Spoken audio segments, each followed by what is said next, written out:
still one of the truest. Breath control, abnormal, like I'm superhuman. It's behind on crime, Philly to Vancouver.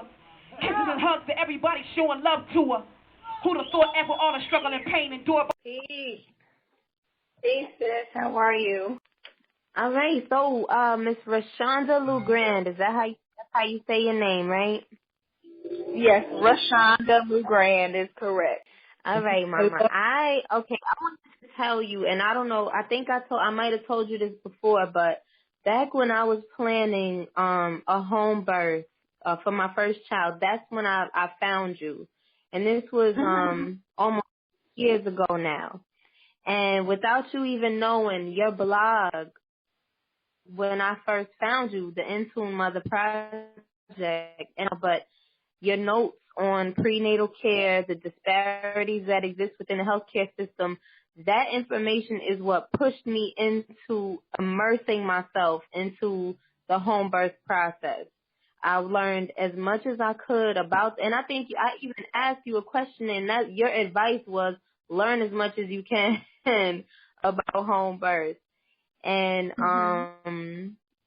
and I see how it's grown and how your services have grown, and you have like a very honed in focus on your audience and what it is that you offer. So can you give us maybe like a glimpse into what the InTune Mother Project is, what you advocate for, and the services that you offer?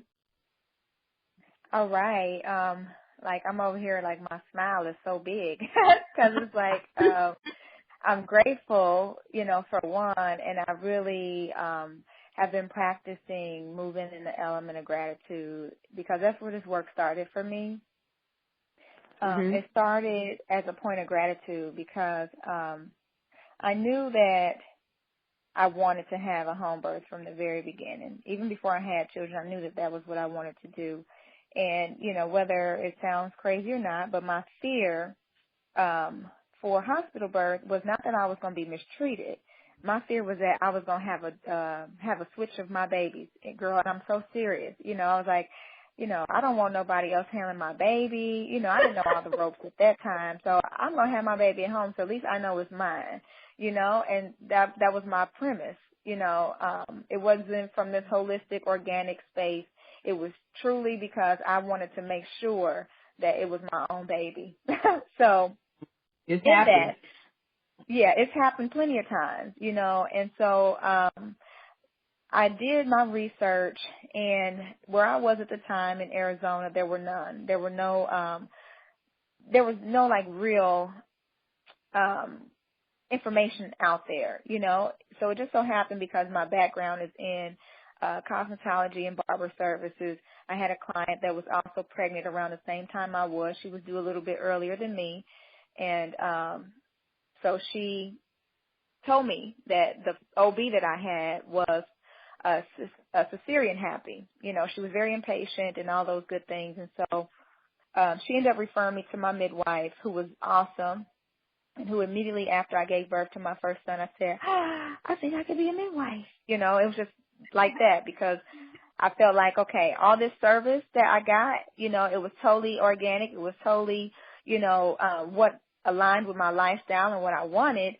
And so from there, a friend of mine, she has no children, and her and my husband's, one of his best friends, they used to be married. And they didn't have children, and she ended up saying to me one time, she said, I just think it was just because you were just so in tune. You were just so in tune with yourself. And I said, you know what? I think that's what we should name, our work that we're going to be doing moving forward, is InTune Mother. She said, I love it. I think that will go. And so hence that's where the name comes from. And the passion comes from the fact that we were supported, that we were given the opportunity to experience birth outside the institution, to make decisions for ourselves and not be coerced into making decisions that would ultimately affect the way that I wanted to experience childbirth, And from there, we started to really dig deeper into the understanding. And because I had a beauty salon business, I had a lot of pregnant clientele. And so they would always ask me, because they knew I had home birth, well, what did you do? How did you do that? all of that, those questions would come. And so whether they chose that route or not, it would always be some kind of information that they did not have going into these experiences, that they felt more equipped when we would have conversations. And so I started to do more research. I started to dig a little deeper into what was needed in our community because, mind you, there was not a large African-American audience, at least, that were saying and making the statement that they were making these elections for themselves. So I started to really put that information out there that we do it too. And not that we just do it too like right now, but we do it too because we used to have to do it this way. We didn't have the option to go into the institution to give birth. So why do we have to run behind the institution now and beg them for a position? And so it's always been kind of radical for me to make the election to say, hey, it's not necessary unless you have the necessity to be in the medical institution to go inside of there and allow them to have autonomy over your body. And so we began to really focus on education more than just saying, go home birth, do it yourself. It's cheaper. Like with our second son, we spent $150. With our first son, it was like $2,500 because we had a midwife, the birthing tub, and all of that. We got kind of excited, and so we did it up. But our insurance paid for that, and so most people don't know that their insurances will pay for it. It took a little while for them to pay, but they got it. Blue Cross Blue Shield was a place who offered home birth reimbursement. So those were different little points that we knew. Like if a person was like, okay, my job doesn't have it, what do you have, Blue Cross Blue Shield? You can have a home birth. They'll pay for up to $2,500 or $2,300. So if the birth is $2,500, you're only going to pay $200 out of pocket, And so those are things that we don't really know how to examine to bring these things into fruition. And so, like, what we started to do was be a resource. So to for information and to gather those different tools up so that we can share that back into the community that would not have access to that information because most of us were not looking for it. And it blossomed. We are 4 years in now. Even though my oldest son is 9, we didn't really establish it as a business until 4 years ago after the birth of our third son. And so we started to work a little bit more with other families, and we brought it into a more of an educational platform with training services and referrals, and like our major support system that we offer the community right now is coordinating community-centered training for women in these underserved communities to become certified doulas, childbirth educators, and things like that, because we need to have that peer-to-peer connection instead of always feeling like we got to rush to the clinic or this and the third. It could be your sister. It could be your best friend who's doing this service and support for you, and that you can be vulnerable with and honest with and not have to feel disenfranchised or violated by certain things, questions and ideas around who you are. And so we wanted to make sure that we created that environment for women. And now we moved from Phoenix to Georgia. Now we're in Oklahoma. So we've been kind of taking the show on the road. And now here in Oklahoma, we've recently launched our second portion, which is the full-fledged training and support services. And last year we went from having 3 women of color in Oklahoma as community-centered birth workers to now we have 23. Ooh, so, wow. So, that was a big shift for Oklahoma. And so we've taken our organization into this grassroots social welfare organization model to where we are building on social impact, but also entrepreneurial skills that help to build economics for empowerment. And so that's, I guess, the root of what we do is from start to finish. I wanted to ask a question. I don't have any children, but even I know about how pushy they are with the cesarean birth. You know, I know how pushy the medical industry is in general. Like, I didn't want the flu shot, and the nurse practically tried to pin me to the ground. I had to make my escape, you know, when she turned her back because they want to shove what they want to shove down your throat. So I'm imagining this is happening to mothers, you know, who want to give natural birth, and these doctors are doing this cesarean thing. And I wanted to know about that, and I wanted to know, do you think it's happening more to women of color? Oh, most definitely it happens to women of color, you know, mainly because they don't want to take time. But it happens to all women. You know, all women are forced into these certain things, but some women are not forced at all. Some women have the desire to have a cesarean because they have the fear of the baby coming out of their vagina and ruining it, you know, but not knowing that, you know, that's a muscle that's going to come right back. You know, but if you are not understanding of what that whole, you know, procedure looks like through surgical birth, that you're tearing up all your muscles. So, you know, they're cutting through everything, and you're not paying attention to, you know, the fact of bringing your vagina muscles back together versus your abdominal. That's a big difference, you know. And so, but I do believe that they are utilizing scientific and medical racism to target African American women because they know our situations and our conditions, and specifically for the postpartum period is where most poor maternal deaths and outcomes happen, is in the postpartum. And so if a woman goes home and she's not supported and she doesn't have anyone there to care for her through her point of healing, then she can really have a hard time. And so I believe that there's a way that they have created that environment, and even women asking for it, you know, to say that it's okay for you not to have a cesarean, you know, and unless it's a total medical emergency, you know, and other than, I don't think that it's a necessity, but they don't identify it like that. You know, it can be something as simple as them giving the woman, you know, something to induce her labor. You know, they might overdose her with Pitocin, and so then that may cause a complication with her or a complication with the baby. And so, therefore, they have to go into this emergency traumatic experience to, you know, evacuate the baby from the mother, and there you have it.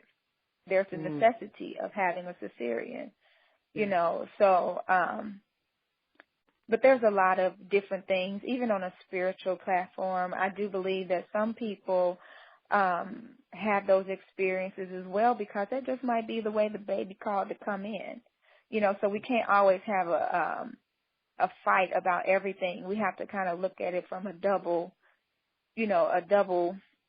lens, because sometimes you have this regressive, you know, and this is just, you know, my own intuitive interpretation, that, you know, you can remember those times or those images where you would see the pictures of the babies being cut out of the women's bellies, you know, on the plantation, you know, and stomped by the boot, you know. Sometimes the babies need to be reborn so that they can live a different life, you know, and sometimes those procedures have to happen again, you know, so that we can kind of clear the energy. So it's not always something to combat, but sometimes something to understand a little bit deeper in the perspective of what's taking place.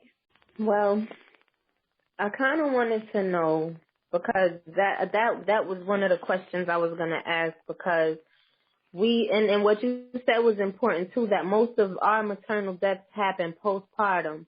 And most of us have in our minds that maternal death occurs in the process of delivering the baby.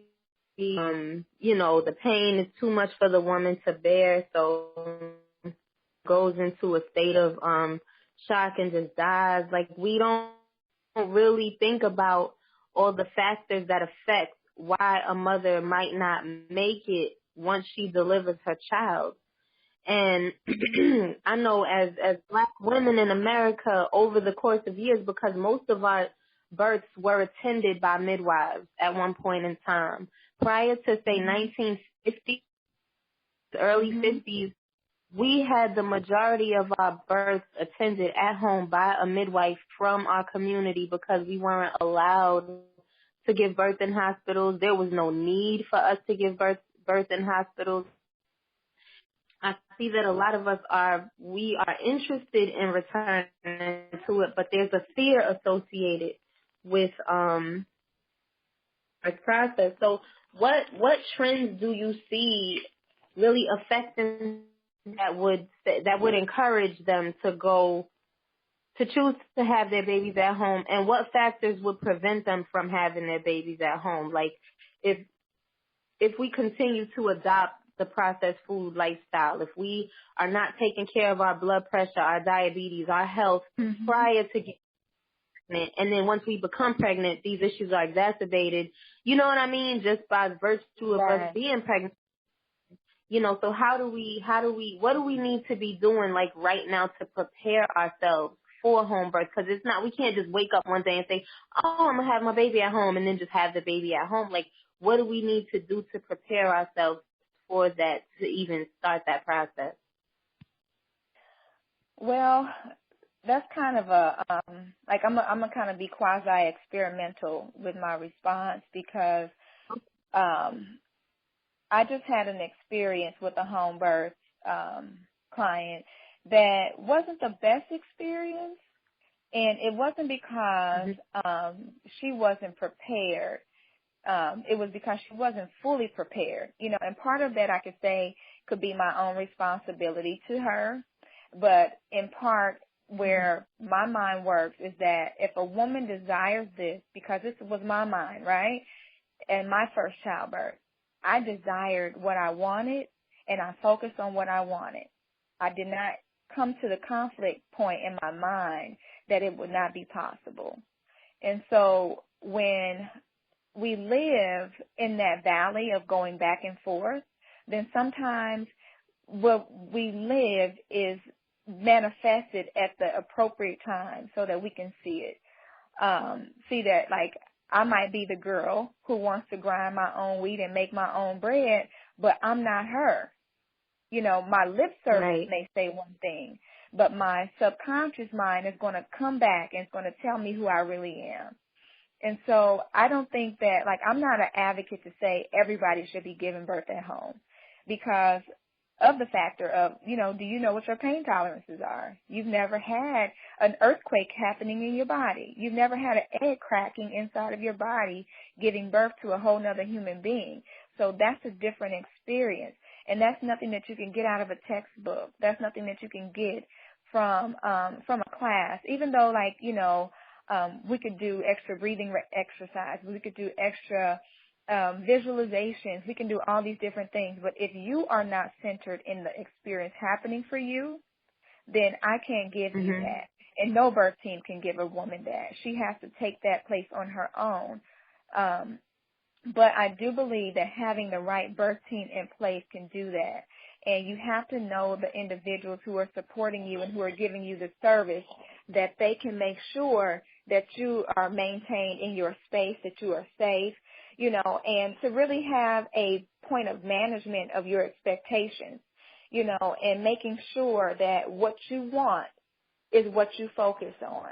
Not focusing on the could be, should be, would be, the drama of what could take place and all of that. Is the video that you had on YouTube, on your YouTube channel, is that you and your baby when you gave birth to them? Yes. Yeah, I have 3 sons. So cute. They are so adorable. Thank you. Thank you so much. They're adorably busy too. With their voice. Would you tell me if you had finished your point, would you please tell me the process of having an at-home birth? Like I said, I've never had children at all, so I definitely don't know anything about it. Could you describe it for our listeners, like, you know, as much as you can from start to finish? Okay. Well, and just so I can kind of round out the previous comment that I was trying to complete, and then I'll go into that. The best thing that a woman can do, like I said, is to prepare herself, you know, and to rest in her idea because if you don't know the process of what you want the outcome to be, you will magnetize towards you all the chaos that you have not clarified, you know, and so, and nobody will be able to control that, you know, because the clarity is the communication between you and the baby that's coming. And so when you make that clarity between you two, the individuals who come to support and represent you, they get that clarity signal too, because it becomes this really intricate web that gets woven around the community that's supporting. And so what I learned from this last experience was that women need to have a more clarified understanding of the support team that they want, the individuals that they want to be present, how they want each of these individuals' roles to be played out, and also who they want to be able to, how they want to delegate, you know, for each person to support them so that they can be focused on the experience that they want to have and be worried about that, them and the baby coming into alignment versus aligning with each of these individuals, because these individuals already have a role. You already have a role as a mother. The baby already has a role as a seed coming forth, you know. So for a woman, going into the second question the next question you just asked, for a woman to prepare herself for a home birth from start to finish, I like to call this, I have a program that I do. It's called the BOSS Method. And in the BOSS Method, it's the Birth Outcome Success Strategist. You can find more information on my website about that. But what I like to do is to tell a woman to create her own SMART plan, right? And she has to start by, you know, making sure that she is identifying how she wants to strategically move. You know, what is her strategy? What is the thing that she really wants to do? She has to be specific in that. You know, so in order for her to be specific, she has to know, what kind of birth do I want? If this birth does not happen the way that I want to, what are my alternatives? What's A, B, and C? How can I line that up? Okay, if I'm not going to birth at home, then what hospital am I going to birth at? If I'm not going to birth at the hospital, or is it going to be a birth center? Or, you know, the type of physician, like all of these things are kind of a creative visualization method in your mind in the beginning, and then you rest there, you know, and when you rest there, because you're completing that, then those things start to manifest for you. So then moving forward, you know, you have to measure your expectations, and you have to measure those things against your real self, not the self that you want to be, the potential self, the becoming self, but the real right now self, because the real right now self is going to really tell you the truth. You know, so if you say, you know what, I'm going to be able to, I'm going to push through this, I'm going to be, you know, able to do blah, blah, blah. But as soon as that real first pain hit in the real onset of labor, are you going to buckle? You know, and be like, I need drugs.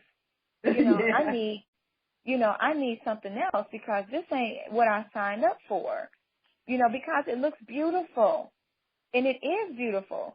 You know, but the pain, I believe, comes when we don't really center our understanding around what's taking place, because birth can be orgasmic, you know. And with my last son, I reached that point. It took me 3 times to get there, but I did it, you know.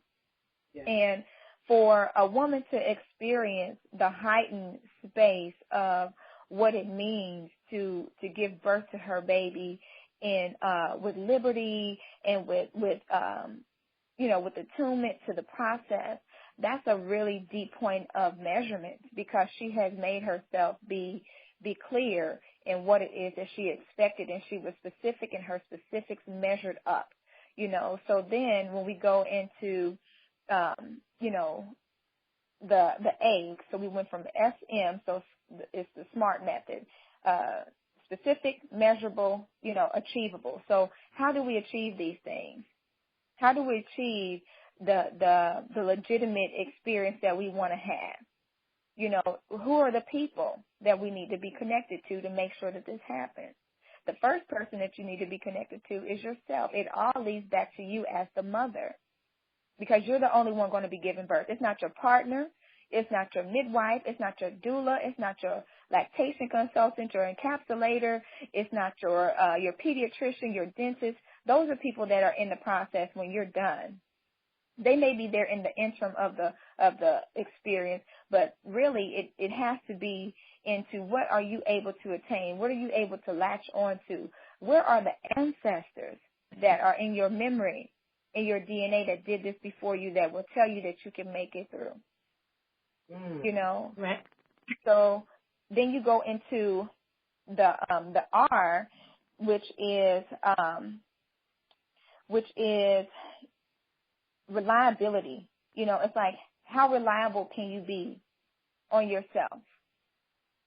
You know, how ready can you be? How ready are you to take on this experience? You know, is your house clean?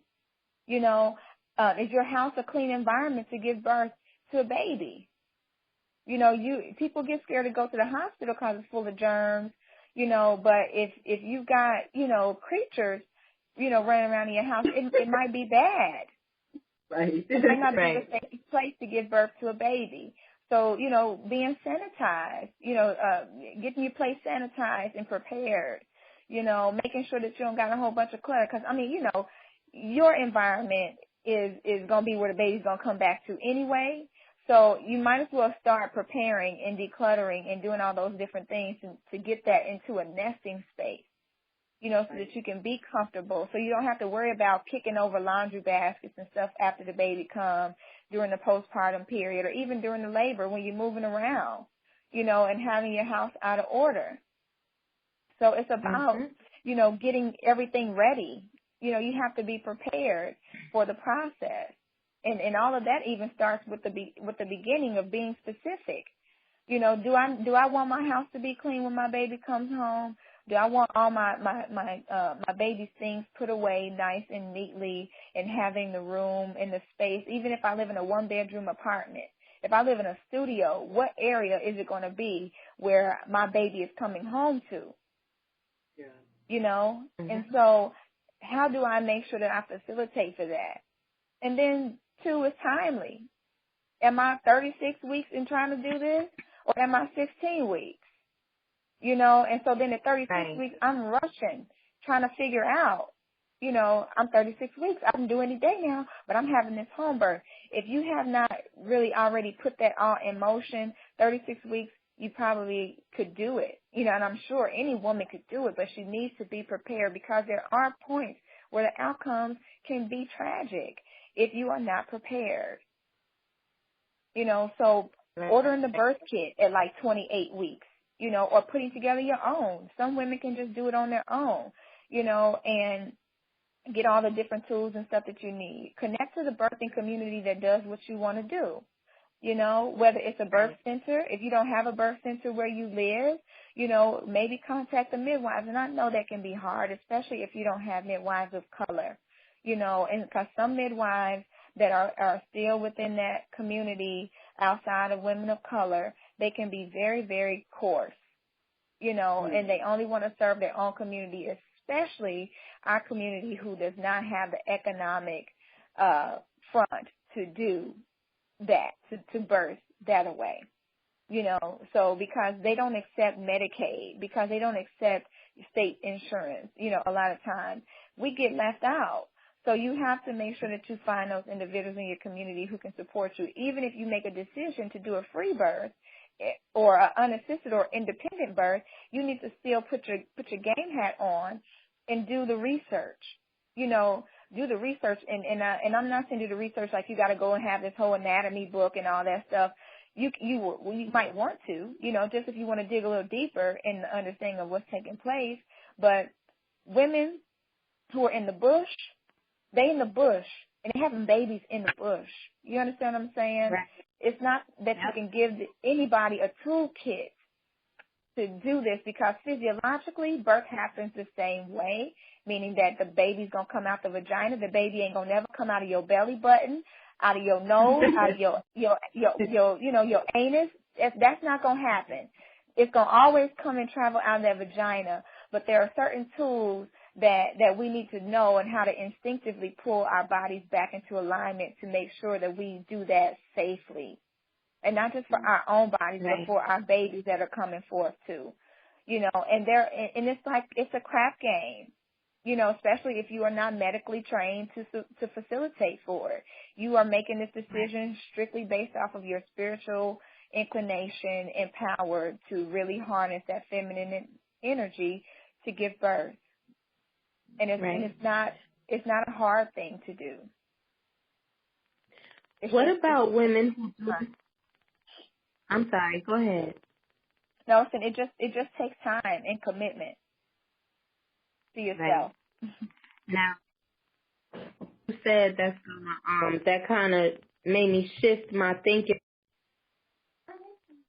No, baby, hold on. It's something you said that made me shift my thinking a little bit when you were saying that home birth is not for everybody. Mm-hmm. You said how it's not something that everybody should just hop into, especially if they're not prepared, if they don't have a detailed birth plan. So for women who are kind of on the fence, because I have women in my family who, after I had my daughter at home, they would come to me and they would ask me a lot of questions about hospital birth versus home birth. And so I never had in the hospital, so I couldn't give them the full context of how it works, but I've heard stories and read stories, so I knew that there was a stark difference in, you're forced, or your doctors will attempt to force you to do certain things that you might not be interested in doing. You might want to do certain things that they will tell you that you are not able to do. So what advice would you give women to say, you know what, I'm not really comfortable with the home birth idea.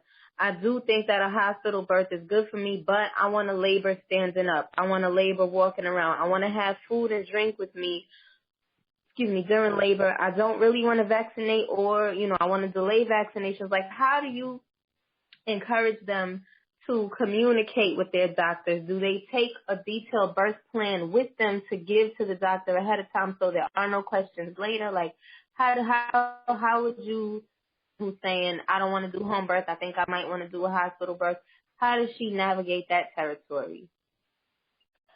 One sister that I really love dearly, she's a great friend of mine. Her name is Nicole Degg, and she's the owner and founder of Sister Midwife Productions.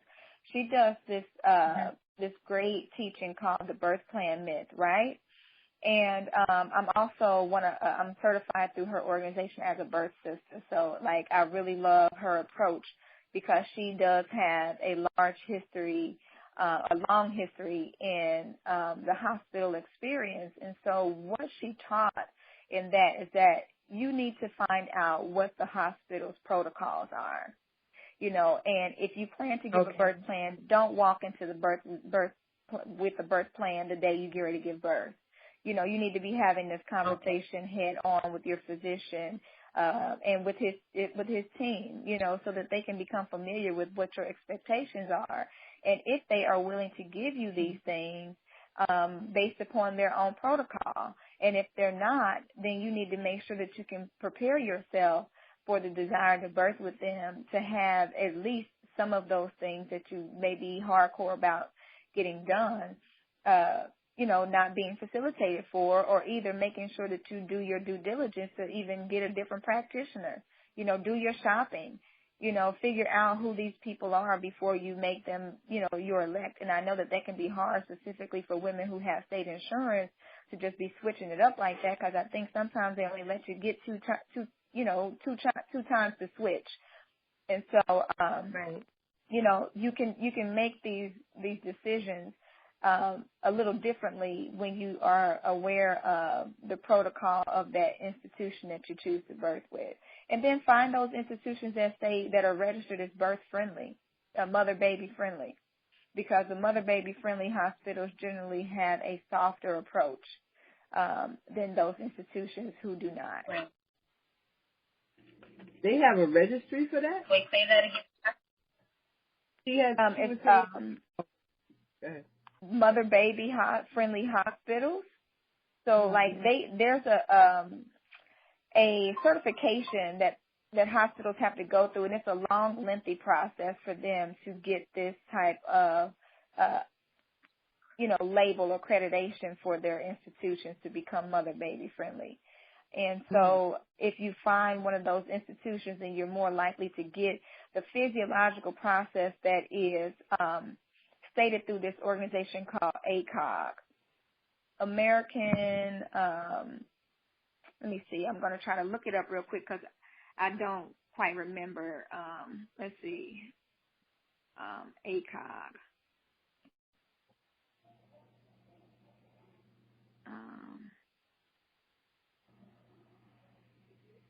That's amazing that they even have that. Sorry, I'm going to pull this back up so I couldn't hear you. ACOG is the American, what is it? American Gynecologist, American Congress of Obstetrics and Gynecologists. That's what it is, ACOG. It's ACOG, American Congress of Obstetrics and Gynecologists. And they have a protocol that they list, for all of their physicians and practitioners that they have to abide by. And they have become more concerned about the outcomes of women in maternal health and wellness and perinatal support. So if you know their protocol, then you can get more done, because it's really about language. And when you talk about our community and you talk about language barriers, that's where it gets us, with that medicalese and legalese and all those different ways that they can keep us in a certain position. If we're not interested in reading and getting more information so that we can support ourselves the best and advocate for ourselves, then that's why we need to have people like midwives for support, or doulas for support, or childbirth educators who have this type of mentality, and not just the person who is like, you know what, I'm going to help you, but I'm really on the side of the medical professions. You can't be on the side of the medical professions and on the side of the mother. Yeah. So what you have to do is just be prepared for the things that you don't think that you need to know. Because a lot of times people are not going to tell you what you need to know. They'll tell you what they want you to know. Mm-hmm. And so that's the advice that I would give to those moms. Be prepared for what you need to know. You need to know that you have the option to refuse, because now ACOG says so. I have the right to say that, I don't want to be induced. Or I have the right to say that I don't want to have, this drug for pain medicine over this drug. I can choose. And those are discussions to have early on. Well, I would rather have a hip lock than so that I can get up and walk around. No, so that I can get up and walk around versus being unable to get up, because now I have to lay down in the bed the whole time. Some places will now give you a milkshake or something like that, where they used to say you can't have any food. Yeah. So these are things to think about. And making those things known, to say when you go in for your first visit with the OB, these are some of my concerns. It's the language too. These are some of my concerns. And I want to make sure that I have the best birth experience with your facility. So how can you give me information about what it is that you will address as it relates to my request? Will you allow me to have music? Will you allow me to have candles? Will you allow me to eat, fruit and drink, water or whatever, how many people will you allow to be in my room? I would like to have skin contact. I don't want the vitamin K shot for my baby or the ointment in my baby's eyes. Are you able to facilitate that for me? So those are the things that are most important, is that you make sure that you ask the right questions. There is so much to this. There's so much to it. It seems like planning and research is really, really important. I just thought you got up on the table And that was it. You got your checkups and then you got up on the table. Oh my goodness. I think that's where a lot of us go wrong because we don't take the time anymore to really respect the process of creation. Really, I think a lot of us are like just didn't know about everything that go into it. Like sometimes I look and I see people say things like you should be squatting instead of laying, or you should be doing this instead of doing that. And I think a lot of women in the past anyway, they just walked over to their doctors and they handed that aspect of things over, just like they handed their health over all of those years. They didn't even know. And now that we have all these midwives and doulas, I've had friends that were midwives and they would argue the doctor down. You know, like, look, I have done this many, many times. I have seen this. I have seen that. I think you're wrong. And they would advocate for the patient. Patient knocked out. And they're advocating for the patient in that room, you know. But so many people, like the doctor is God. And it's like they don't even know they have choices in anything. And the way the doctors talk to them, they wouldn't think that they did, you know. I think this is very important and very powerful. And I kind of want to backtrack a little bit because I know we had touched on like the postpartum period being the largest period for women to transition, you know, and have you know, into maternal death. So one of the big things that I want to talk about too is that it's all a point of understanding that yes, women do pass in the experience as well during childbirth, but I know that they also that the process, and I'm coming from a very spiritual place when I say this, right? Some women in that process, they go so far out because we don't really understand that life and birth and death are all the same thing. You know, we like death is like when you just totally away from here. Guess what? That baby is totally away from here and has never been here, and the mother has to go totally away from here to bring that baby back. So sometimes a woman can go so far out that she has a hard time making it back. That makes sense. And so the journey is very long and arduous because that was her path, you know, and, you know, it's heartbreaking because it happens so much. And some of it is very unnecessary. Some of it is preventable, but some of it is just timing. So we have to understand what we're fighting for when we talk about maternal health and wellness and maternal and infant mortality awareness.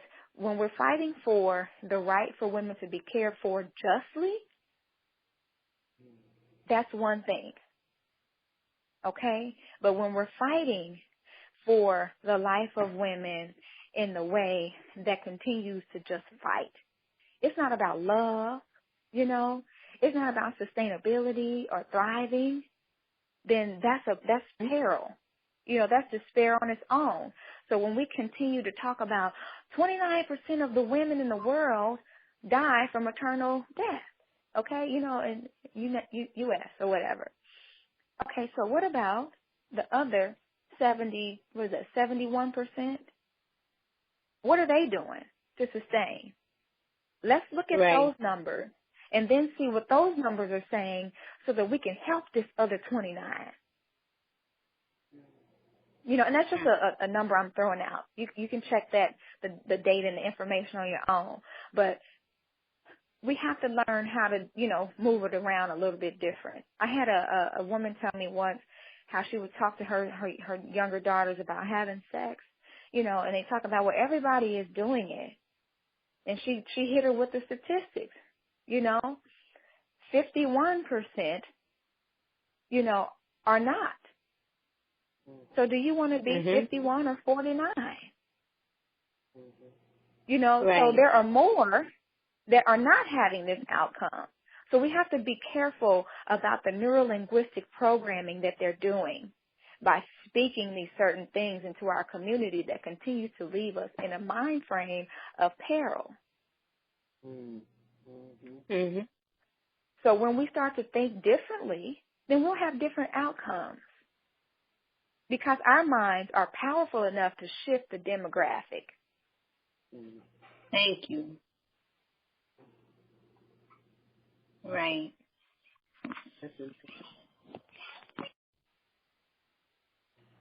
Yeah, I think it takes the hands-on knowledge of it because, like I was saying, as long as you think this is some mystery that has nothing to do with you, you can't take control of it. You know, it's they have control of it, and then you're just hoping for the best. But when I see what's happening in the Black community, I see so many midwives and doulas.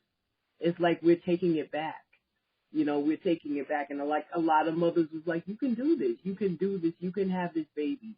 You know, so don't let someone else take this experience from you and change it into what they want to do. I see this movement for taking everything back, and this is included. And if we may say that we're not even taking it back, we're just remembering that we already got it. Yeah. Right. You know, we already got it, so ain't no reason to fight for it. Right, it's ours. How you gonna take something from me that I was born with? That this is my birthright. Right. You know, this is my common law right. This is my sovereignty. So how can you take something from me that was already given to me in my creation, in my empty DNA? This was given to me way before any of us even existed. So by law, you cannot take from me what I was born with. Yep. Rashaunda, I have a question. I was going through your pictures, and because we do flyers for the show, and so I'm going through the pictures, and I see and you have a hashtag that says 9 minds. Now, and that was my first time seeing it was today when I was going through the pictures to send Miss Pat the pictures of you, and that was one of the pictures I came across, and it said hashtag 9 minds. Where did you get that from? Because I know I told you my story of how I came up with the name, and I don't know if moment that you used it like a while ago. So I was wondering, like, did you have the same? I'll probably edit this part out because it's so corny. But did you have the same vision as me? That's not corny. You already know I'm not gonna say that because you know this is me. But no, I really for me, 9 minds is like this extreme. Like I don't know if you've ever Googled it before, but you know it is a cultural concept of thinking, and the concept is that everything is always being born, you know, and so thoughts, ideas, people, cultures, you know, things transition, things come back, things are always evolving, and so it's a golden spiral, you know, it's the whole premise of the understanding of the divine feminine, and not just the divine feminine being like the woman, but the divine feminine being the goddess, you know, being the all eternal original mother, you know. And so when I asked you that, I didn't know where you were going with it, but when you told me, it just made me think about it. Like, man, everybody is on this frequency right now, you know, and not meaning right now like today or yesterday or the last time we talked, meaning right now in this planetary time that we're here. Yeah. You know, people are waking up and being conscious, and that the ancestors are coming to us in our dreams, in our visions, in our everyday thoughts. You know, but if we catch wind to some of the things that they're saying, then that is that same frequency and force of that 9 mind. Yeah. Mhm. And I think I may have been turning 36 at that time, and so that's where that came from for me. A couple of years ago. Don't edit it out. That was good. Do not edit it out. All right. Got you. All right. Well, I know about the Fibonacci spiral and the 9 within the shell and the sequence of the spiral. It really did. I wasn't putting the two together. I didn't even think about it when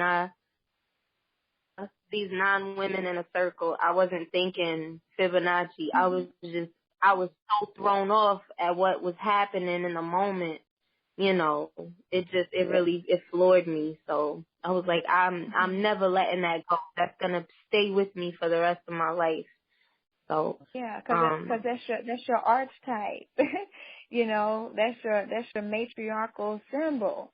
So it's like, you know, you were there amongst those women being initiated into your past, so that you can be a part of that experience and in that culture of understanding women as healers, as teachers, as master communicators, as manifestors and projectors, you know.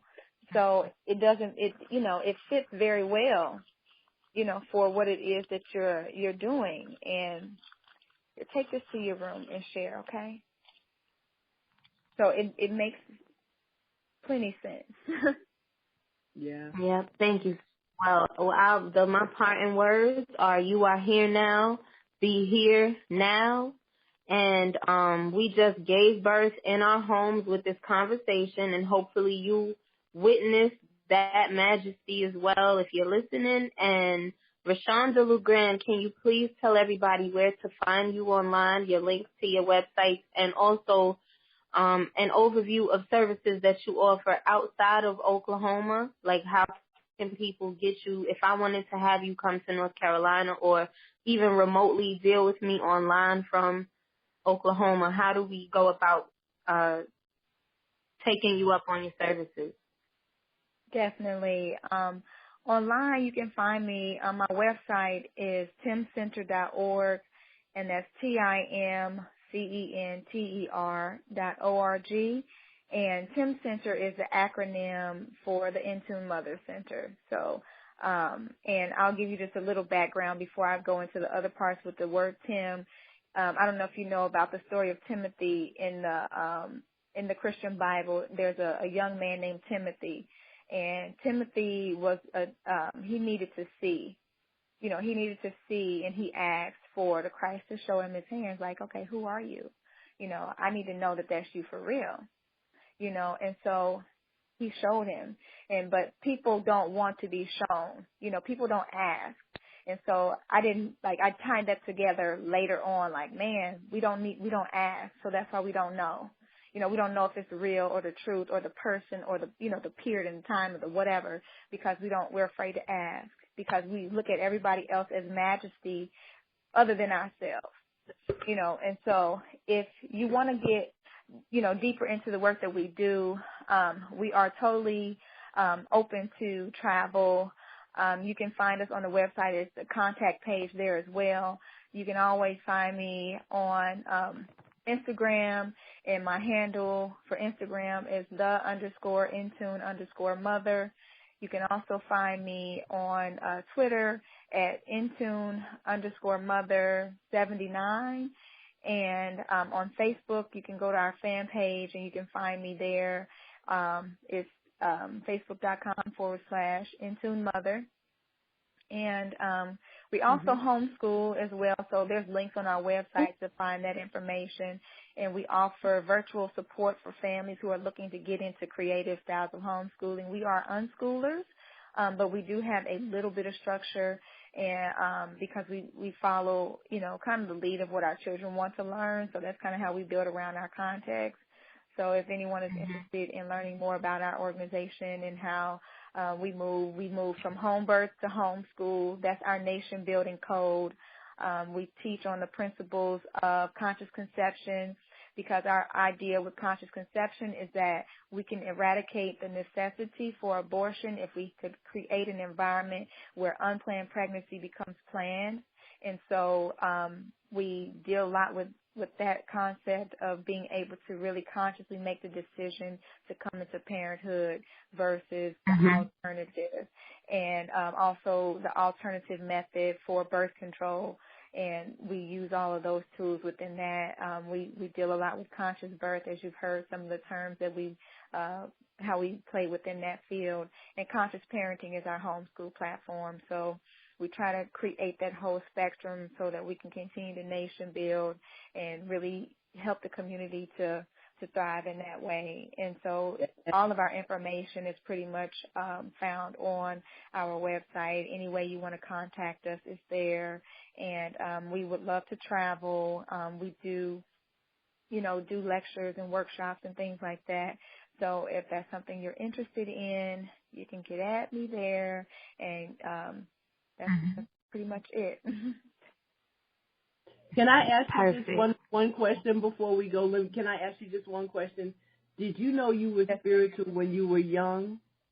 Did you know as a child, were you attracted to spiritual things? Oh my God. Yeah, I was crazy to my mama. So, yeah, my mother didn't know what to do. She was, poor thing, but now she still looks at me like them eyebrows go up like, oh, Lord, you gave her to me. I said, no, I picked you, and so I've been telling her that since I was small.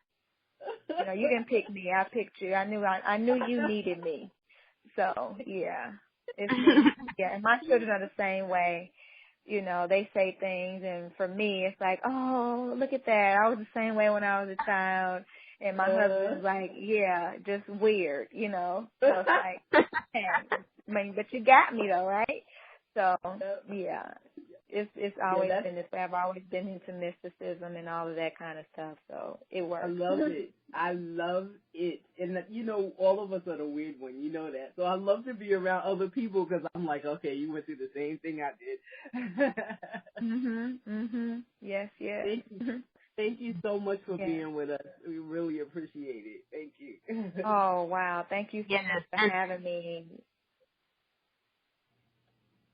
So next time we speak, I definitely want to get more into because that patient really brought you to a whole nother side. I've really trying to find out more about your path and, all that. Definitely. I would love it. And so, I want to congratulate you for the work that you're doing, both of you. And, just keep going and don't stop. Don't get discouraged, keep being a light because we need to have these stories and people need to get the information from us, from those who are in the field, that know what it looks like, and not have to be some kind of urban legend thing, Yeah. Right. It's real. Black women do home birth. Black women do breastfeed. Black women do homeschool. Black women do have very good partnerships with their male counterparts. It can happen. And it's not something that's far away. Right. That's right. Exactly.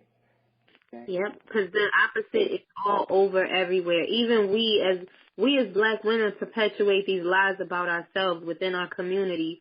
And we also tell these lies to outsiders because I don't know what it is. It's a self-hate thing. It's a convenience thing. You don't feel like we do that, but I do. And I'm glad you said that because I think the reason why this is propelling forward is because it's sharing the alternatives, the true stories of Black women in America. Yes. Yeah. Trauma-based people, but we're not living in that trauma and that pain.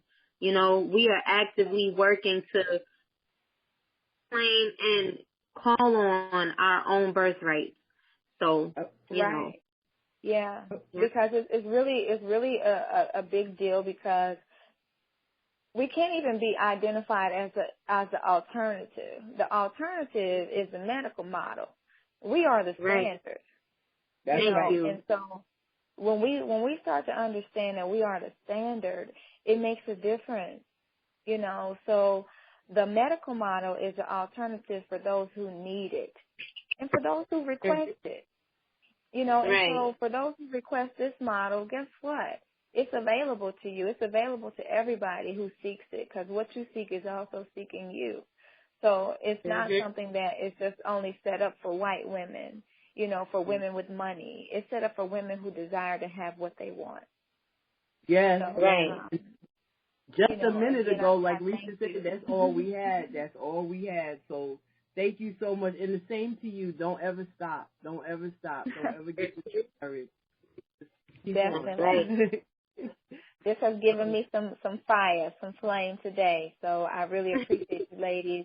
And I look forward to hearing the replay. Okay. Yes, yes. All righty. Blessings to you both. All All right. right. Bye-bye now. Peace.